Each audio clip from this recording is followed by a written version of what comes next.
সেই গুরু গুরু না, যে গুরু ভক্তি পথে নেয় না।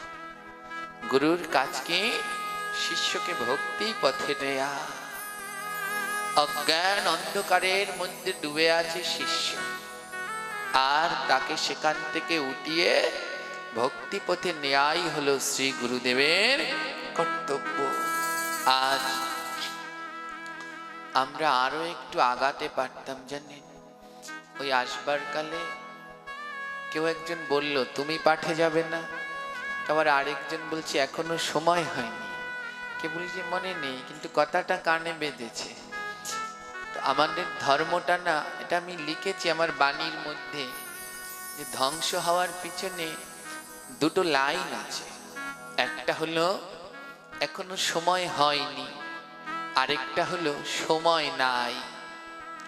এই দুটো লাইনের জন্য আমাদের অধপতন। ধ্যান দিন, এখনো সময় হয়নি আর এখন সময় নেই।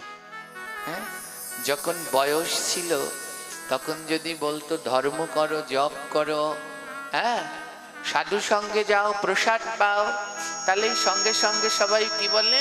এখনো সময় হয়নি। হ্যাঁ, সময় হয়নি। আর যখন মুক্ত ছিল তখন বললেই বলতো এখনো সময় হয়নি, আর একটু বয়স হোক তারপরে ধর্মকর্ম করবে। আর যখন একটু বয়স হয়ে গেল তখন যদি আবার বলে ধর্ম করো, তখন বলে এখন আর সময় নাই। কারণ এমন জড়িয়ে গেছে, এখন আর ধর্ম করবার মতো সময়।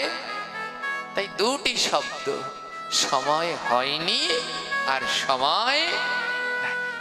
এ করতে করতেই আমরা শেষ হয়ে গেলাম। সদ্গুরুর কাজ শিষ্যকে ভক্তি পথে আনা এবং ভগবানের এই নীতি নির্দেশনা। গোবিন্দ মহাপ্রভু আমাদের যা শিখালেন, মহাজনগণ যে পথে চলতে বললেন, এই পথ দেখিয়ে দেয়াই হলো শ্রী গুরুদেবের কাজ। হ্যাঁ, এই ভাগবতের এই শ্লোক বলছে সেই গুরু গুরু না, যেই গুরু ভক্তি পথে নেয় না। আমাদের বর্তমান অবস্থা কি জানেন? যে আমি মাঝে মাঝে বলি, কানে দেয় হিসফিস, বছর বছর চান্দা দিস। ওই শিষ্য গুরুদেব এসে কানে একটা হিসফিস, কানে মন্ত্র দেয়, তো ফিসফিস করে কি বলে শিষ্য কিছুই বুঝতে পারে না। আর বছর বছর গুরুদেব একবার আসে চাঁদা নেয়ার জন্য, প্রণামী নেয়ার জন্য, শেষ। এটাই কোনো সময় সদ্গুরুর কর্তব্য না। সদ্গুরুর খেয়াল রাখতে হবে যেন তার শিষ্য মানুষ হয়। এ জগতে দুজনকে বাবা বলা যায়, একজন গুরুদেব, আরেকজন যিনি জন্ম দিলেন তিনি। হ্যাঁ, আর মায়েরা বলবেন শ্বশুর যিনি রয়েছে তাকে। এ জগতে প্রকৃত নিয়ম অনুসারে দুজনকে পিতা বলা যায়, যিনি গুরুদেব তিনিও পিতা, আর যিনি জন্ম দিলেন তিনিও পিতা। পিতার কাজ কি? হ্যাঁ, এ জগতে সেই পিতাকে সন্তান যেন ভক্তিপথে আসে, শাস্ত্রপথে আসে, গ্রন্থ নির্দেশন করেন, এটাই হলো শ্রী গুরুদেবের কাজ, তাকে শিখিয়ে সামনের দিকে আনা। কিন্তু বর্তমানে আমাদের এই বেহাল দশার কারণের মধ্যে একটি হলো কি জানেন মা? যারা আমরা রয়েছি শিষ্য যাতে বাড়ে তার তালে আছি, মানুষ করার তালে নেই, মানুষ করবার তালে নেই। এ জগতে গরুর বাচ্চা জন্মে গরু হয়, ছাগলের বাচ্চা জন্মে ছাগল হয়, ভেড়ার বাচ্চা জন্মে ভেড়া হয়, একমাত্র মানুষের বাচ্চা জন্মে কোনোদিন মানুষ হয় না। ধ্যান দিন, মানুষের বাচ্চা জন্মে কোনোদিন মানুষ হয় না। মানুষের বাচ্চাকে মানুষ করতে হয়, আর মানুষের বাচ্চাকে মানুষ করার দায়িত্ব তিনজনার। প্রথমে মা, দ্বিতীয়তে বাবা, আর তৃতীয়তে শ্রী গুরুদেব। আজ আমরা মানুষ হতে পারলাম না। যদি মানুষ হতাম আজ আমাদের এই বেহাল অবস্থা হতো না।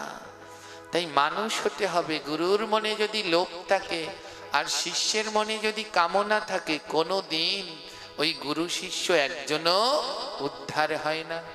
লোভী গুরু কামি চেলা দুজনাই নরকে গেলা।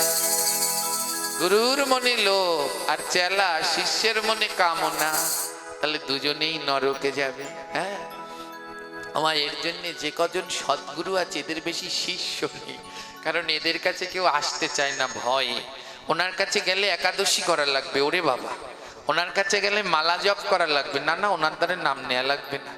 ওনার কাছে গেলে নিরামিষ খাওয়া লাগবে, মনের ভুলে বুঝি ওই গুরুর কাছে যাও। হ্যাঁ, আর যে গুরু ওই যে বলবে, মাঝে মাঝে আমি পাঠে বলি না একটা, হ্যাঁ, গুরু এসেছে শিষ্যের বাড়িতে, এবার গুরুর মনের তো লোভ যায়নি, মাছ দেখে লোভ লেগে গেছে। এবার শিষ্যকে বলছে মাছ আনো। শিষ্য বলে আপনি না গুরু গোসাই, আপনি মাছ খাবেন? হ্যাঁ, এবার গুরু শিষ্যকে শিখাচ্ছে, তুমি জানো মাছের মধ্যেও নিরামিষ মাছ আছে, নিরামিষ মাছ খেলে কোনো অসুবিধা হয় না। শিষ্য তো সহজ সরল, উনি তো আর অত ভালো বোঝে না। শিষ্য বলে মাছ আবার নিরামিষ হয়? গুরুদেব বলবে শুনবে, বেদে লেখা আছে। শিষ্য তো লাভ দিয়ে উঠেছে, ওরে বাবা বেদে লেখা। তা গুরুদেব বলছে তাহলে শোন, আমি সংস্কৃততে বলছি। বলছে কি, রোহিতস্য কাতলস্য মৎস্য রাজা ইলিতস্য গলদাস্য পাবদস্য এবচ বোয়ালেস্য মৎস্য মধ্যে এই ষষ্ঠ সর্বদাই নিরামিষ। বুঝতে পারছেন? রোহিতস্য মানে রুই মাছ, কাতলস্য মানে কাতল মাছ। হ্যাঁ, রোহিতস্য কাতলস্য মৎস্য রাজা ইলিতস্য মাছের রাজা, গলদাস্য পাবদাস্য গলদা চিংড়ি আর পাবদা মাছ। এবচ, এবচ মানে এবং, বোয়ালেস্য মানে বোয়াল মাছ। মৎস্য মধ্যে এই ষষ্ঠ সর্বদাই নিরামিষ। মাসের মধ্যে এই 6টা হলো নিরামিষ মাছ। শিষ্য তো জনে যায় যায় বেদে আছে। হ্যাঁ হ্যাঁ, এর জন্য আমি কি বলি, এরকম অনেক আছে। হ্যাঁ, একটু হলেই কি বলে, একাদশী মায়েরা যেটুকু একটু আগাবে, কয়েকটা কুচক্রি আছে, কুচক্রি। ও শয়তানগুলো না মরলে কোনো দিনে ধর্ম আগাতে পারবে না। যে একটু মায়েরা একাদশী করবে, তাদের ভয় দেখায়, সধবা নারী একাদশী করছো, সধবাদের একাদশী করতে। যে পরশু দিনকে আমি আমার ফেসবুকে ওই ভিডিওটা শেয়ার দিলাম। ভারতবর্ষে যতজন শাস্ত্র সুনিপুণ রয়েছে, তার মধ্যে একজন বরেণ্য আচার্য শ্রী রাজেন্দ্রজি, তিনি বললেন তার হরিকথার মধ্যে, এতদিন যাবৎ গ্রন্থ বললাম, কোন গ্রন্থে লেখা দেখলাম না সধবাদের একাদশী করতে। ওনার মতো জ্ঞানী পণ্ডিত বললেন। আর যাদের কথা শুনে আপনারা একাদশী বন্ধ করছেন, এরা প্রস্রাব করে একটু জলও নেয় না। হ্যাঁ, অত্যন্ত দুঃখের মা। এইরকম কিছু রোহিতস্য কাতলস্যদের জন্য আজ আমাদের এই অবস্থা। শিষ্য তো ভয় পেয়ে গেছে, বেদে আছে। আমার কলিযুগে বেদ কয়টা জানেন তো? বেদ কয়টা? 4টা তো। কি কি? ঋক, সাম, যজুর, অথর্ব। আর আমি বলি আরো একখানা বেদ আছে। আমি বলি আরেকটা বেদ আছে, ওটার নাম হলো ইচ্ছা বেদ। কোন বেদ? ইচ্ছা বেদ চেনেন? ওই যে রোহিতস্য কাতলস্য মৎস্য রাজা ইলিতস্য, গুরুদেব বলছে বেদে আছে। মানে যার যা ইচ্ছা নাই সব বেদে আছে। তার জন্য আমি আরেকটার নাম দিয়েছি ইচ্ছা বেদ। হ্যাঁ, এদের জন্য আজ আমাদের এই অধপতন। শিষ্য তো আর ওমা অত শত বোঝে না, তিনি তো আর অত গ্রন্থ পড়েননি। আজ ভুল পথ দেখিয়ে আমরা অধপতিত হচ্ছি। তাই দীক্ষা শিক্ষা গ্রহণ করবার পূর্বে বড় সচেতন থাকবেন, যেন এমন শ্রী গুরুদেবের চরণ আশ্রয় করতে পারেন, যার চরণ ধরে প্রভুর কাছে পৌঁছে যাবে।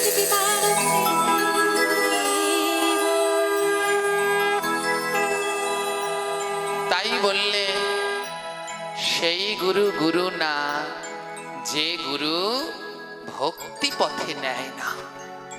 আপনি দীক্ষা শিক্ষা নিলেন, কোনোদিনই সে গুরু হবে না যদি আপনাকে না শিখিয়ে ভক্তি পথে নিচ্ছে, ভক্তি পথে নিচ্ছে। হ্যাঁ, প্রত্যেক গুরুর উচিত চারটা জিনিস কড়াকড়ি করে দেয়া। প্রথম, গলায় তুলসীর মালা পড়তে হবে, দাদা সঙ্গে তিলক করতে হবে। দ্বিতীয়, মালা জপ বাধ্যতামূলক করতে হবে। তৃতীয়, একাদশী ব্রত বাধ্যতামূলক করতে হবে। হ্যাঁ, চারটা হলো নিজের জন্য, আর একটা হলো সমাজ সংস্কারের জন্য। যেই শ্রাদ্ধে জীব হত্যা করা হয়, যেই অন্নপ্রাশনে জীব হত্যা করা হয়, যেই পুজোয় বলি দেয়া হয়, ওখানে এক গ্লাস জলও খাওয়া যাবে না। এই একটা রাখা উচিত সমাজ সংস্কারের জন্য। এই চারটা শর্ত দিয়ে তারপরে উচিত শিষ্য করা। কিন্তু জানেন, আমরা শুধু শিষ্য বাড়ানোর তালে আছি, কার কত শিষ্য হবে, কার কত শিষ্য হবে। আরে একটু ভয় পাও, এদের পাপ তো তোমাকেই বহন করতে হবে, গুরু পালাবে কোথায়? তাই এদেরকে কিছু শিখাও। পরের লাইনে বললেন, সেই মা মা না, যে মা কৃষ্ণ কথা শেখায় না। মায়ের কাজ কি? সন্তানকে ভগবানের কথা শেখানো। আমাদের আজও মনে আছে, এখনো মনে পড়ে, গীতা পাঠ না করলে পরে সকালবেলায় মা খেতে দিতেন না। হ্যাঁ, এখনো মনে আছে, জীবনের প্রথম পরীক্ষায় তাড়াহুড়ো করে, অনার্সের প্রথম পরীক্ষায় তাড়াহুড়ো করতে গিয়ে তিলক পড়তে মনে নেই, মা গাড়ি থেকে টেনে আবার বাড়িতে নিয়ে এসেছে। তিলক পরেই তারপরে কলেজে পাঠিয়েছে। ওই পরীক্ষায় 15 মিনিট লেট হয়েছে, স্যার ঢুকতে দেয়নি, স্যারের পা ধরেছি, পা ধরে তারপরে পরীক্ষার হলে ঢুকেছিলাম। হ্যাঁ, আসার পরে মা বলেছিল যে শোন, আজ পরীক্ষার হলে যাচ্ছিস, যদি তিলক ছাড়া যাস, আর অ্যাক্সিডেন্ট হতে তো কোনো সময় লাগে না। লাগে? এই যে ওই দিনকে কজন 7 জন মারা গেল, সেদিনকে ঘটকচরে বুঝতে পেরেছিল তারা চলে যাবে। আমার মা ওই কথাটা বলেছিলেন, যদি আজ পরীক্ষা দিতে গিয়ে গাড়িতে তোর অ্যাক্সিডেন্ট হয় আর কপালে যদি তিলক না থাকে, তাহলে তোর নরকে বাস হবেই হবে। আমাদের গ্রন্থ সিদ্ধান্ত দিলেন, তিলক বিহীন যিনি দেহত্যাগ করেন তিনি মহাপুণ্যবান হলেও তাকে নরকে যেতে হয়। কালকে আমার এই কাকামণি বলেছিলেন, বাবা অনেকে বলে রাত্রে ঘুমানোর আগে তিলক ধুয়ে ঘুমাতে হয়, এই সর্বনাশের কাজ করবেন না।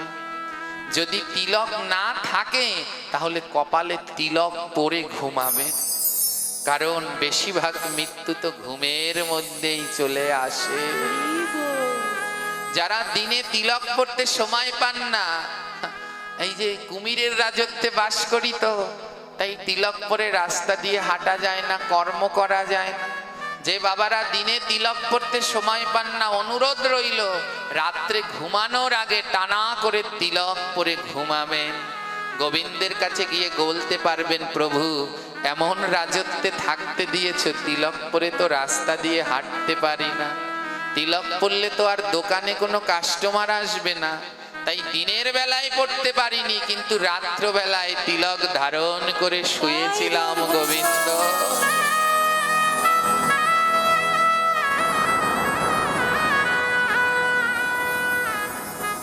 তাই আমার মা সেদিন বলেছিল, আজ যদি কলেজে যাওয়ার সময় তোমার অ্যাক্সিডেন্ট হয় আর কপালে যদি তিলক না থাকে, তুমি যত বড় সাধু হও তোমার নরকে যেতে হবে।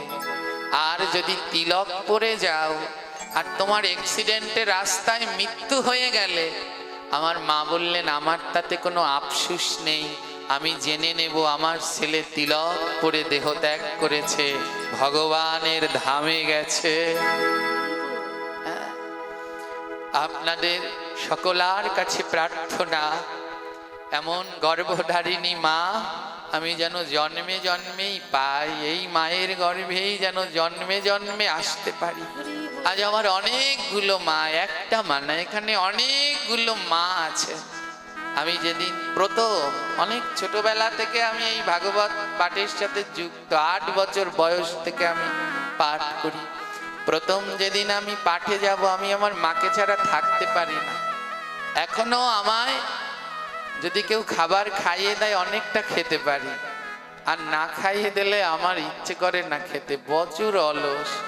যেদিন প্রথম মাকে ছেড়ে পাঠে যাব, আমি যেতে চাইলাম না। আমি বলছি আমি যাব না, তুমি সাথে না গেলে আমি পাঠ করতে যাব না। আমার মা বলেছিলেন, যদি আজ একটা মাকে ত্যাগ করতে পারিস, 1000 মাকে পেয়ে যাবি। সেদিন জোর করে পাঠিয়েছিলেন যে একটা মায়ের লোভ ত্যাগ কর, দেখবি তোর 1000 মা হবে। আজ আমার 1000 জন মা রয়েছে। তাই সেই মা, মা না, যে মা কৃষ্ণ কথা শেখায় না। তাই প্রত্যেক মায়ের কর্তব্য সকালবেলা বাচ্চাদের ঘুম থেকে তুলে চায়ের কাপটা হাতে দেয়া নয়, বাসি বস্ত্রটা ত্যাগ করো, গীতা গ্রন্থটা হাতে দিন। গীতা গ্রন্থটা হাতে দিন সন্তানকে। ওমা, এটা আপনার কর্তব্য। কেন আপনার ছেলে আপনায় খেতে দেবে না? কেন ঘর থেকে বের করে দেবে না? ছেলের দোষ দেবেন না, দোষ তো আপনার। কারণ আপনি ছোটবেলা থেকে ওকে ধর্ম শিক্ষা দেননি।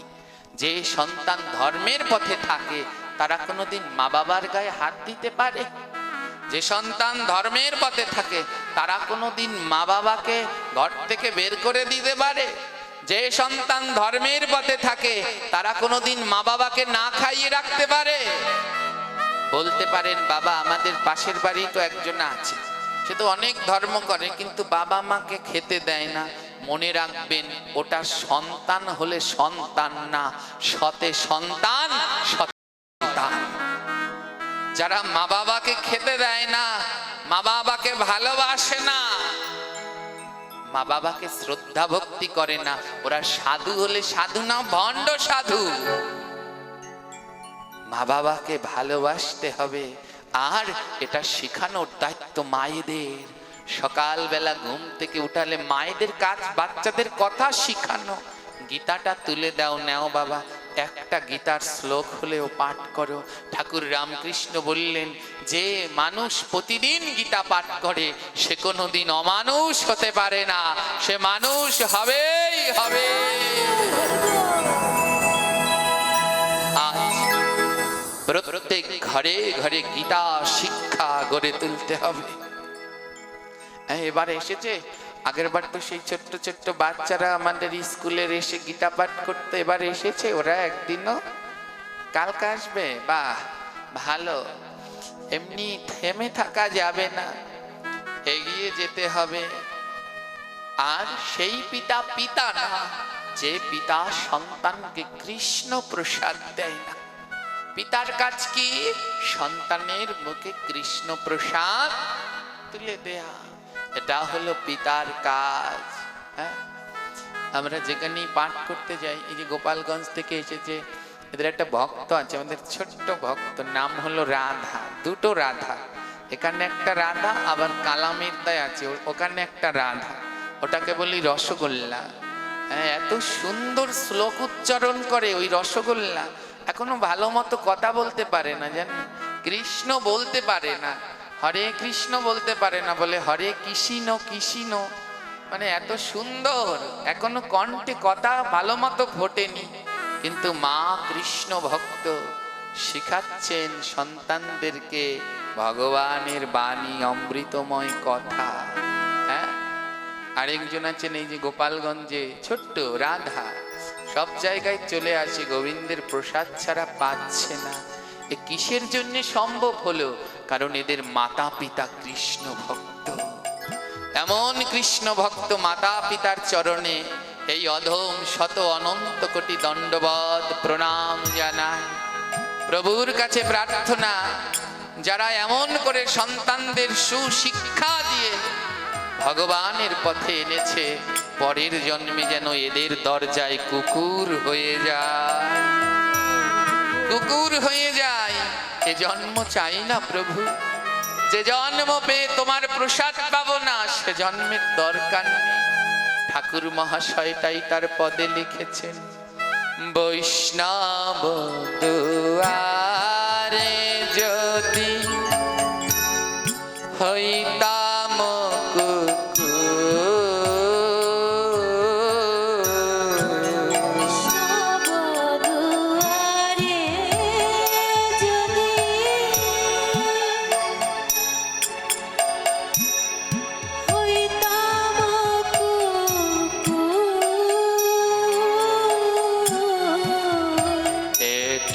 দিয়া ধরাইত বৈষ্ণব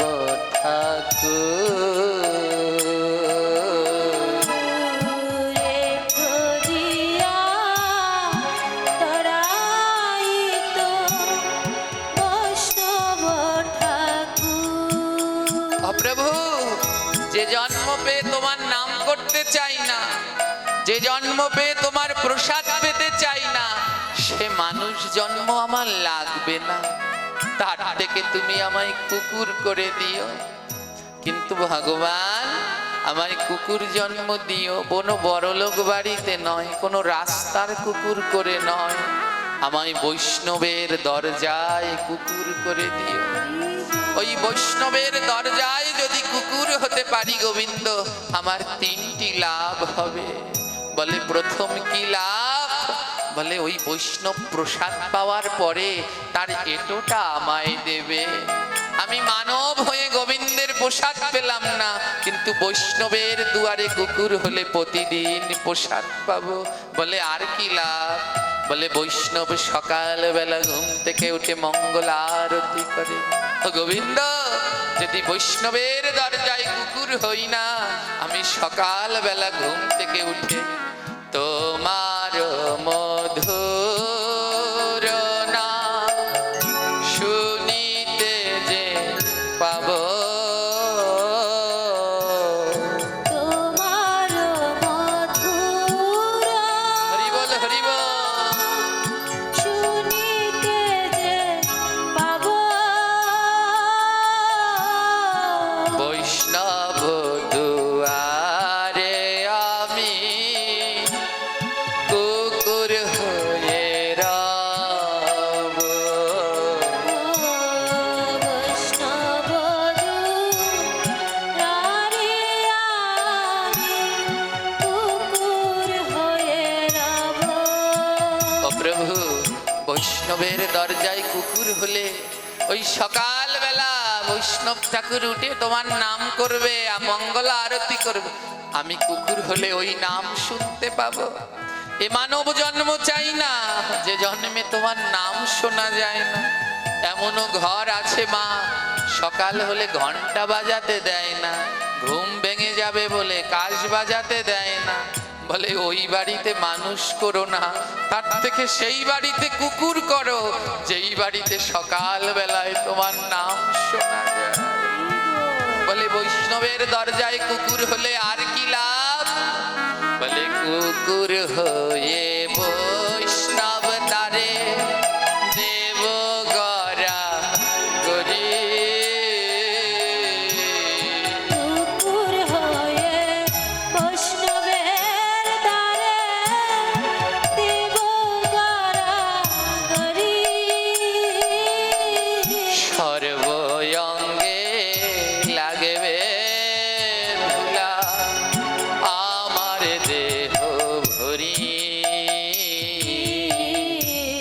সর্বঙ্গে লাগবে ধুলা আমার দেহ ভরি।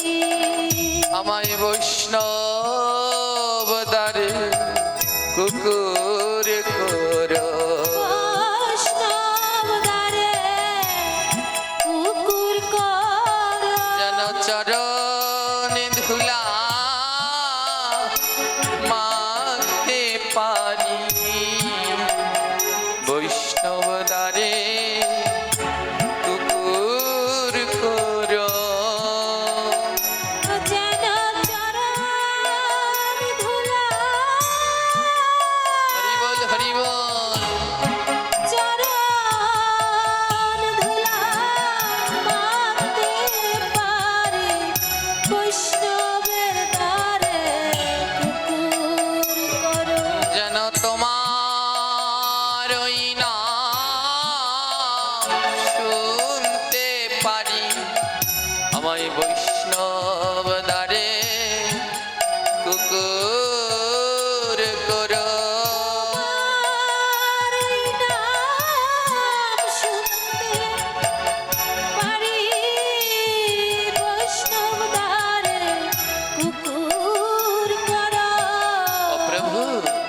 তোমার এমন মানব জন্ম লাগবে না যে জন্ম পেয়ে তোমার নাম শোনা যাবে না, যে জন্ম পেয়ে তোমার প্রসাদ পাওয়া যাবে না, যে জন্ম পেয়ে ভক্তের ধুলা পাওয়া যাবে না।